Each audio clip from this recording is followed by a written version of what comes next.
আজ রসিক গল্পে আমরা নিয়ে এসেছি একটি ভূতের গল্প। গল্পের নাম ভূতুড়ে ঘাট। গল্পের লেখক শৈলজানন্দন মুখোপাধ্যায়। শুরু করছি আজকের প্রথম ভূতের গল্প, ভূতুড়ে খাদ। কলিয়ারি থেকে আরেক কলিয়ারিতে বদলি হয়ে এসেছি।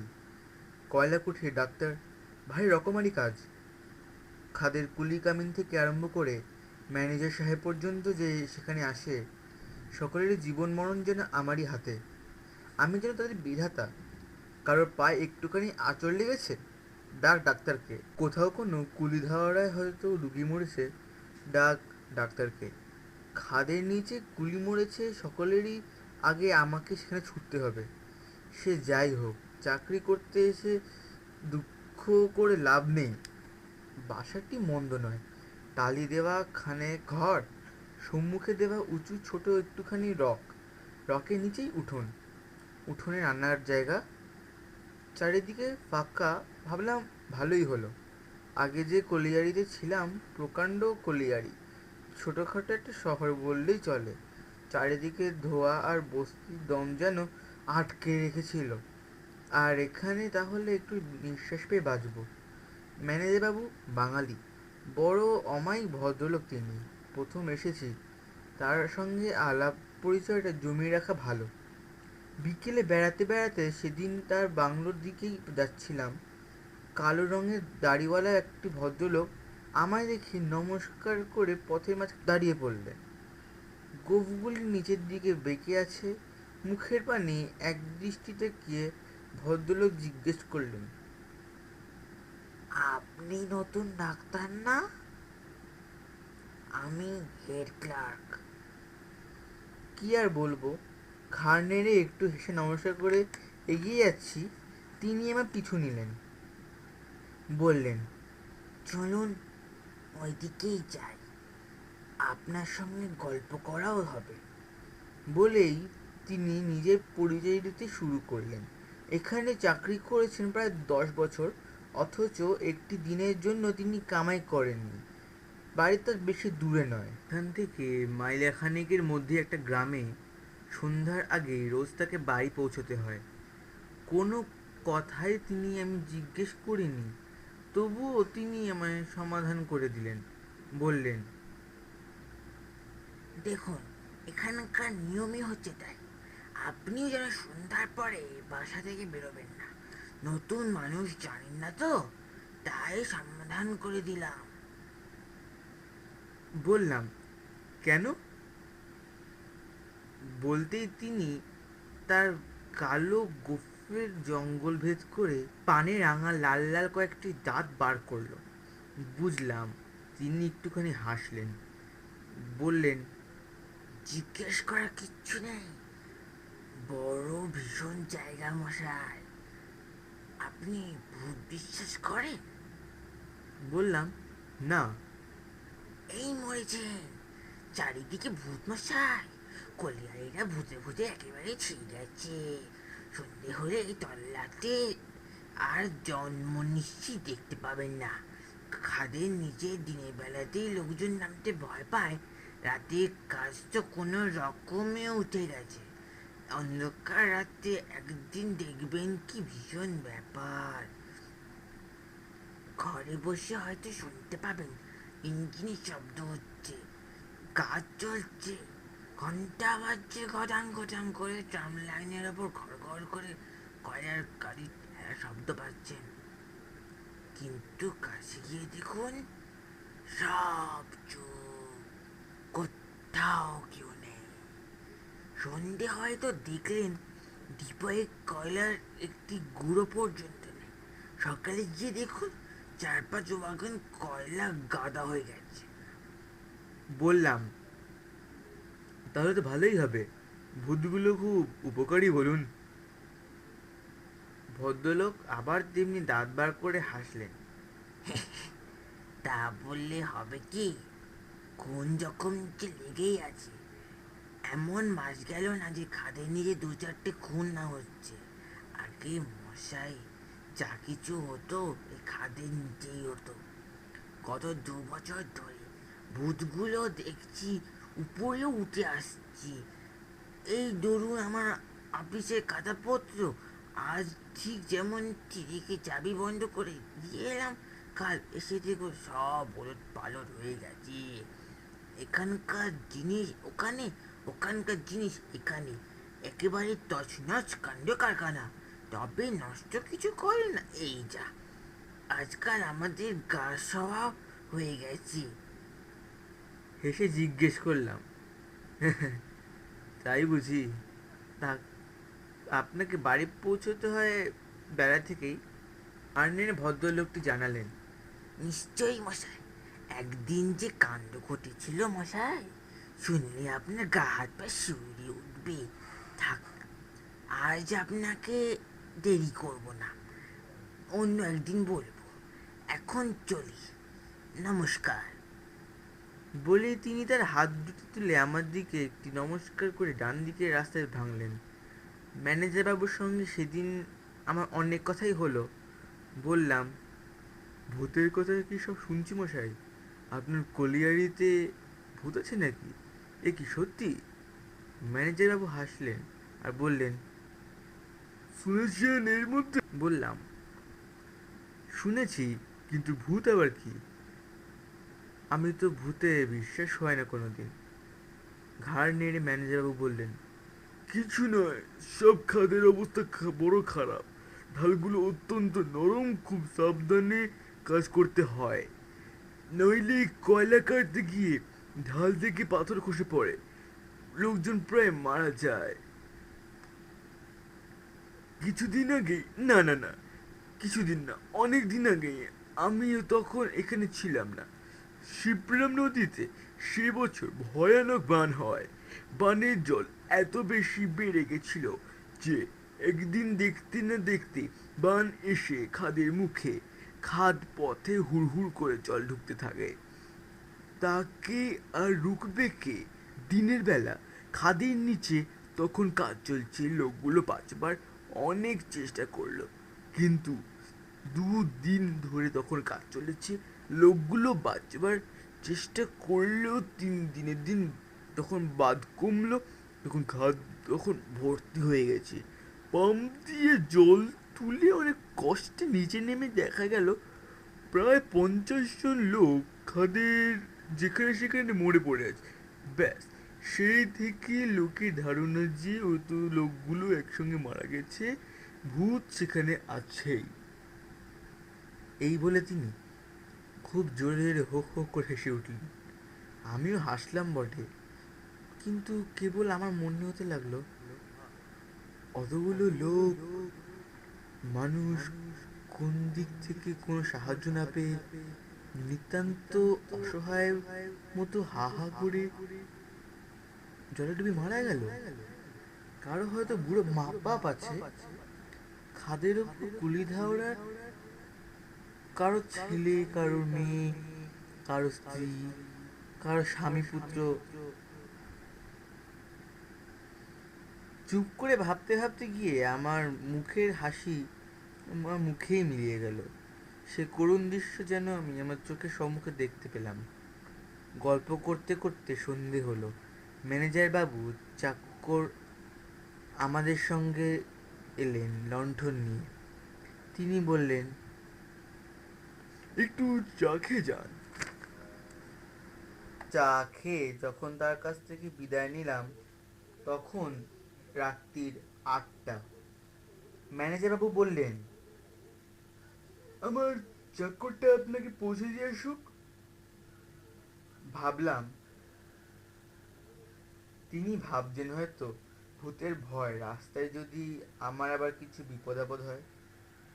হেসে বললাম, না না, কিছু দরকার নেই, ভূতের ভয় আমি করি না। তিনিও হেসে আমার নমস্কার জানিয়ে দরজাটি বন্ধ করে দিলেন। ফটক পেরিয়েই বাইরে যখন এসে পড়েছি, দাঁড়িয়ে এসে দেখলাম অন্ধকার রাত্রে চারিদিক থমথম করছে, কোথাও জনমানবের সাড়া শব্দ নেই। মাথার উপরে আকাশের দিকে তাকালাম, আকাশটা যেন তারায় ঠাসা, তারই একটু ঝাপসা আলোয় পথের উপরের দিকে এগিয়ে চললাম। বাসাটা আমার নেহাত কাছে নয়, পথের পাশে দু তিনটে কুলি দেওয়া পেड़ আম কাঁঠালের একটি বাগান, আরও পরেও খানিকটা কালো কয়লার গুঁড়ো ছোট একটি পথ, তারই কিছু দূর এগিয়ে বাঁহাতি একটা পোড়ো বাড়ির মতো ভাঙা বাড়ি, সেখান থেকে ডান দিকে নিম গাছের তলা। 2 মিনিট হাঁটলেই আমার বাসার দরজায় গিয়ে পৌঁছবো। কি যেন ভাবতে ভাবতে আমি সেখান থেকে বাগানের ভিতর সরু একফালি পায়ের চলা পথের উপর দিয়ে চলেছি। মানুষের পায়ের শব্দ পেয়ে পিছনে কুলিধাওয়ারা সেই একটা কুকুর চেঁচাতে আরম্ভ করলো। তার চিৎকার তখনও থামেনি। হঠাৎ দেখি বেশ কয়েকটা গাছের তলা দিয়ে শুকনো পাতার মর্মর শব্দ করছে মস্ত করে। লম্বা কালো রঙের একটা লোক আমার সম্মুখে এসে দাঁড়ালো। আচমকা অন্ধকারে সত্যিকার আমি একটুখানি ভয় পেয়ে গেছিলাম। জিজ্ঞেস করতে যাচ্ছি তার আগে লোকটা আমার আরো একটুখানি কাছে সরে এসে বলল, ডাক্তার বাবু, তুই একবার আয় আমার সঙ্গে। লোকটা বোধহয় সাঁওতাল। বললাম, কেন? সে বললে, আমার ছেলেটাকে বাঁচাতে হবে ডাক্তার বাবু। তুই যদি না যাবি তো ছেলেটা মরে যাবে। তুই আয়। কি হয়েছে তোর ছেলে? বললে, তা জানি না বাবু, তুই দেখবি চল। আবার তোকে আমি কাছেই দাঁড়িয়ে যাব।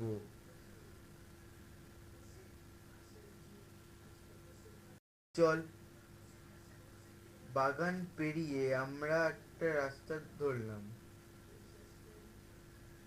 সে আমার আগে আগে চলতে লাগলো। জিজ্ঞেস করলাম, তোর নাম কি? সে বলল, আমার নাম টুইলা মাঝি। বললাম, কতদূর যেতে হবে? হাত বাড়িয়ে কাছে একটা খোঁড়ো ঘর দেখিয়ে বলল, ওইখানে। চুপ করে পথ চলি। তার সঙ্গে কথা কইতে কইতে আর গেলাম। খাদে বুঝি তার সঙ্গে কথা কইতে আরম্ভ করলাম। বললাম, খাদে বুঝি তুই কয়লা কাটিস? হুঁ বাবু। কটি ছেলে তোর? ওই একটি। ছেলেটি কত বড়? তা অনেক বড় বটে। তবু কত বছরের? কে জানে তা, অত জানি না। এমনি সব নানান কথা কইতে কইতে পথে চলে যাচ্ছি আমরা। সামনে হাত বাড়িয়ে যে গড়গুলো আমায় দেখাচ্ছিল, যত এগিয়ে যাই মনে হয় সেগুলো আরো দূরে। বললাম, একে টুইলা, কাছে বলছিলি যে? টুইলা বললে, হুঁ বাবু, কাছে লয় তো কি, কিন্তু পথ ফুরায় না যে। ছেলেটার তোর কি হয়েছিল প্রথমে? টুইলা চুপ করে রইল। হ্যাঁ রে, প্রথমে কি হয়েছিল কি? টুইলা যেন বিরক্ত হয়ে জবাব দিল। বললে, খাদে বান ঢুকেছিল।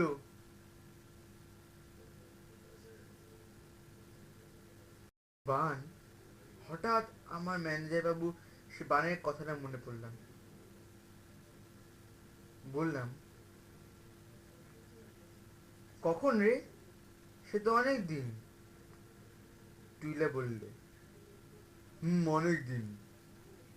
বললাম, তারপর? তারপর সে বলল, আমরা তারপর তখন অনেক লোক ছিলাম খাদের ভিতরে, কয়লা কাটছিলাম। বললাম, সেখান থেকে বাঁচিনি শুনলাম, তুই বাঁচলি কেমন করে? টুইলা আর জবাব দেয় না। এবার আমার মনটা যেন কেমন করতে লাগলো। বললাম, হ্যাঁ টুইলা, শুনেছি নাকি এখানে খুব ভূতের ভয়, সত্যি নাকি? হঠাৎ দেখি টুইলা নেই। ভাবলাম অন্ধকারে কালো মানুষ হয়তো খানিকটা এগিয়ে গেছে বলে দেখতে পাচ্ছি না। ডাকলুম, টুইলা! কোথায় টুইলা? এদিকে ওদিকে আগে পিছে তাকিয়ে দেখি টুইলা কোথাও নেই। চারিদিকে দিকচিহ্ন অন্ধকার আর ঝিঝি পোকার ডাক। মাথার ভিতরটা চঞ্চন করতে লাগলো। সমস্ত শরীরে রক্ত আমার জল হয়ে আসছে। পিছন ফিরে ছুটবার চেষ্টা করলাম, কিন্তু ছুটে আমি যাব কোথায়? চিৎকার করলেই বা কে শুনবে? ভাবলাম মৃত্যু অনিবার্য। চলতে গিয়ে দেখি পা দুটো আড়ষ্ট, গলাটা যেমন শুকিয়ে আসছে। কোন দিকে গিয়ে কতক্ষণ চলেছি আমার মনে নেই। রাত্রি অন্ধকার কেটে গিয়ে চারিদিক যেন ফর্সা হচ্ছে। দেখি তখন আমি পথ চলছি, শরীর তখন আর শক্তি নেই, পায়ে কোনো জোর নেই। নিতান্ত কেমন যেন মরণী বলেই বেঁচে আছি। এমনি সময় আমার মনে হতে লাগলো দূরে কতগুলো লোক আসছে। সেই দেখে সেখানে পথের ধারে আমি বসে পড়লাম। কিন্তু কাউকে যে আর বিশ্বাস হয় না, এরাও ভূত নয় তো?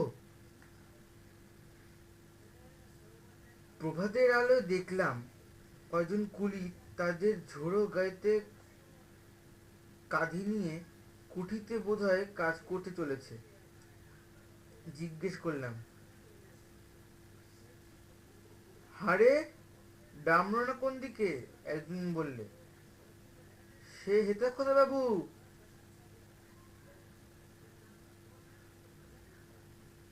হেতা খোদা বাবু, ওই যে চিমে দেখছিস, ওইখানে।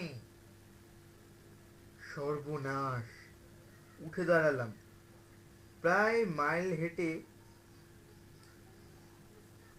প্রায় 30 মাইল হেঁটে একেবারে ক্লান্ত পরিশ্রান্ত আধমরা দেহ হয়ে বাসায় যখন ফিরলাম, তখন কান্নাকাটি পড়ে চলেছে।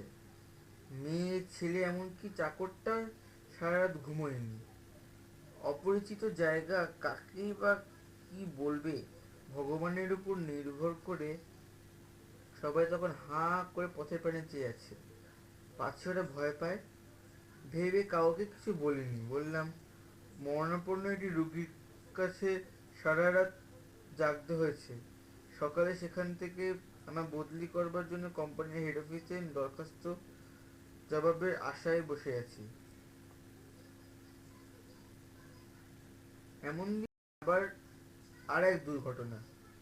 রাত্রি প্রায় 1টা, ম্যানেজারের কাছে ডাক পড়লো, খাদের নিচে লোক মরেছে, আমার যেতে হবে।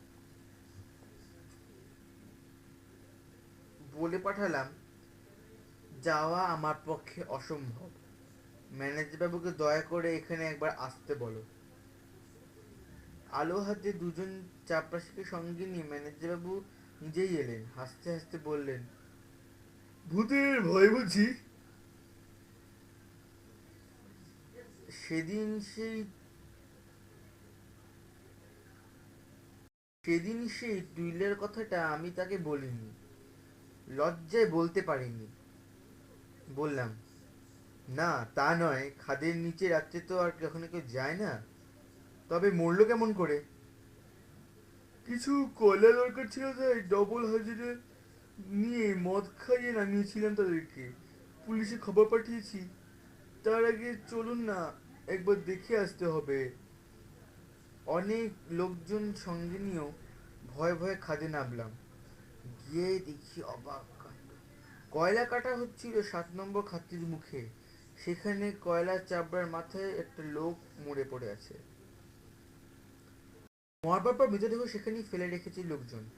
উপরে উঠে এসেছিল লোকজনগুলো। ফিরে এসে দেখা গেল মৃতদেহ সেখানে নেই। মালকাটার সর্দারকে সঙ্গে নিয়ে প্রচুর আলো এবং লোকজনের সঙ্গে মৃতদেহ সন্ধান করতে লাগলাম।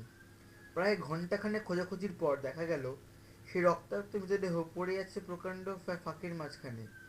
সেখানে যাবার কোনো সম্ভাবনাই নেই। মৃতদেহটা সেখানে থেকে টেনে এনে 7 নম্বর খাতের কাছে রেখে আমরা তো উপরে উঠে আসলাম। পুলিশ না ওঠা পর্যন্ত মৃতদেহ উপরে তোলার কোনো উপায় নেই, অথচ প্রচুর পুরস্কারের লোভেও সেখানে মরা আগলে থাকতে রাজি হলো না। ম্যানেজার বাবু নিজেও আমার বাসায় পৌঁছে দিলেন। পুলিশ এলে আমাদের খাদে নামতে হবে, কিন্তু রাত্রি তখন কত ঠিক মনে নেই। পুলিশ এসেছে, আবার আমার খাদের নিচে নামতে হলো। এবার আমাদের সঙ্গে বেশি লোক গেল না, যেতে চাইল না। ম্যানেজার বাবু হেসে বললেন, পুলিশ যাচ্ছে আমাদের সঙ্গে, ভাবো নাকি ভূতেরও তো পুলিশে ভয় আছে নাকি? ম্লান হাসি হেসে তো গেলাম, যা থাকে কপালে। একে রাত্রের অন্ধকারে কিছুই দেখবার জো নেই। তারপর সেই কয়লার পাতাল পুরি, চারিদিকে কালো। তবে আমাদের সঙ্গে আলো ছিল প্রচুর, প্রত্যেক হাতে একটি করে সেফটি ল্যাম্প। পুলিশের ইন্সপেক্টরের হাতে টর্চ। আগে আগে যাচ্ছে মালকাটার সর্দার। কিন্তু দেখি অবাক কাণ্ড, মৃতদেহ সেখানে নেই। খালি খানিকটা পথে রক্তের দাগ আর কালো কয়লার ওপর জমাট বেঁধে আছে। এও মুখ চাওয়াচাওয়ি করে দাঁড়িয়ে আছে, কারোর মুখে কোনো কথা নেই। চারিদিকে নিস্তব্ধ। খাদের ঢাল বেয়ে দেখি কোথাও বা খুটখুট করে ছোট কয়লা,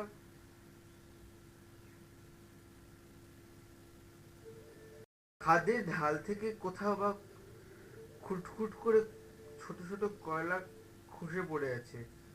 কোথাও বা ধূপ ধূপ করে জল পড়ার শব্দ পাচ্ছি। কি করা যায়? ইন্সপেক্টর বাবু বললেন, আসুন, এদিকে ওদিকে খোঁজ করে দেখি। আমার বিশ্বাস হচ্ছে না। বিশ্বাস না হওয়ারই কথা, কিন্তু আমারও আর বিশ্বাস না করে যাই কোথায়? এই আগের বারেও তো এমনই ঘটেছিল। খোঁজাখুঁজি আরম্ভ করলাম। ইন্সপেক্টর বাবু বেশ সাহসী লোক। টর্চের আলো ফেলতে ফেলতে তিনি সবার আগে চললেন। সবার পিছনে যেতে আমার ভয় করছিল। কোনো রকম পাশ কাটিয়ে কৌশল করে কি জানতে না পারে ফস করে আমি এক সময় মাঝে ঢুকে পড়লাম। খোঁজার কিন্তু শেষ হলো না, কিন্তু লাশ পাওয়া গেল না। খুব ছোট একটা সুড়ঙ্গের ভিতরে চলে যাচ্ছি, হঠাৎ এক বিরাট চিৎকার। ভয়ানক একটা কিছু অপঘাত ঘটলে মরবার আগে মানুষ যেমন চিৎকার করে ওঠে, ঠিক তেমন। এও যেমন, এও যেন ঠিক তেমনি একটি গোঙানোর শব্দ, একেবারে পুলিশ বাবু পায়ের কাছে। আমরা তো চমকে উঠে শিউরে খানিকটা পিছু হটতে গিয়ে ওর গায়ে পড়লাম। ভয় তো ম্যানেজার বাবুকে জড়িয়ে ধরেছি। সর্বাঙ্গ শিরশির করে পায়ের লোম পর্যন্ত খাড়া হয়ে উঠেছে আমার। গেলাম আর কি, বাঁচবার কোনো আশা নেই।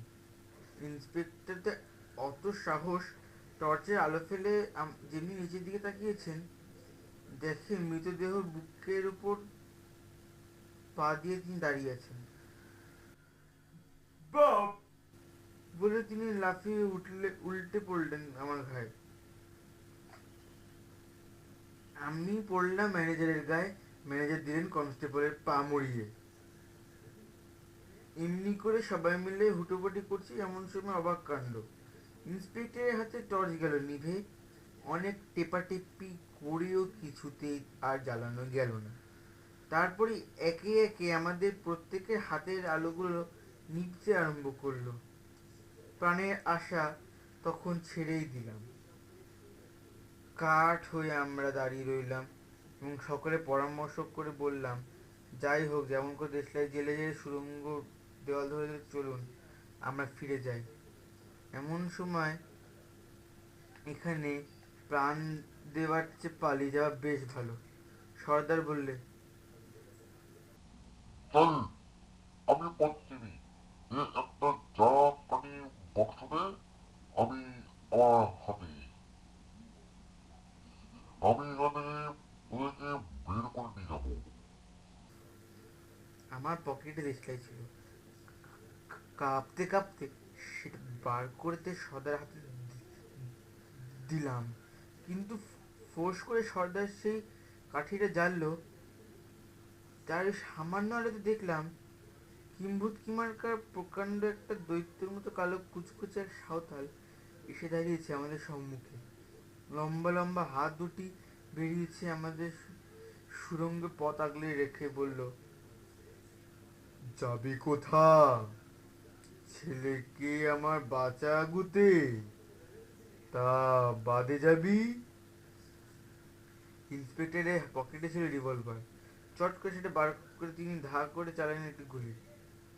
ভীষণ বিকট আওয়াজ, কানে তালা লেগে গেল। কিন্তু তৎক্ষণাৎ শুনতে পেলাম অন্ধকার সুড়ঙ্গের মধ্যে ইন্সপেক্টর চিৎকার করে বললেন, গেলাম গেলাম, ওর বাবারে, ছেড়ে দে বাবা, ছেড়ে দে।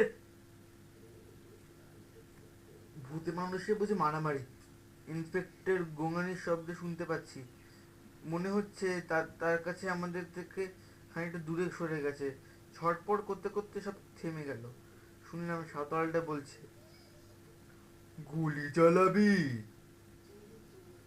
আর চালা চালা, চালা দেখি কেমন মরদ। আমরা তখন পরস্পরের জড়িয়ে ধরে ঠকঠক করে কাঁপছি। আমাকে মেরেছিস বুনো ডুবোই জলের ঠিক ইঁদুর মরা করে, ছেলেটো একইভাবে মেরে দিলি। বলতে বলতে সাঁওতালটা এগিয়ে এলো আমাদের দিকে। কই তোদের ম্যানেজার কই? ম্যানেজার বুক কেঁদে ফেললেন। দোহাই, দোহাই বাবা, আমাকে ছেড়ে দে বাবা, আমার কোনো দোষ নেই। আচ্ছা, তোকে না হয় ছেড়ে দিলাম, কই ডাক্তারটা কই? বলেই বাড়িয়ে দিল তার হাত এবং আমার হাত ধরে বললে, এই দেখ, যদি তুই বাঁচাতে পারিস। আমার না তখন দম আটকে আসছে।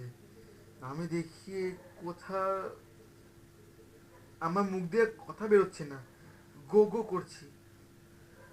তেমন তারপর যে উপরে উঠে এসেছি, কেমন করে যে বাড়ি পৌঁছেছি কিছুই জানিনি। বলে দরখাস্ত তো আগেই করেছি, জবাব এলো কিনা জানবার জন্য বেলাবেলি তো গেলাম সেদিন ম্যানেজারের সঙ্গে দেখা করতে। গিয়ে শুনি অদ্ভুত ব্যাপার। কাল রাত্রি থেকে ম্যানেজারকে কোথাও খুঁজে পাওয়া যাচ্ছে না। খাদের নিচেও না, খাদের উপরেও না। সর্বনাশ! সর্বাঙ্গে আমার গা শিউরে উঠল। তাহলে তিনি গেলেন কোথায়?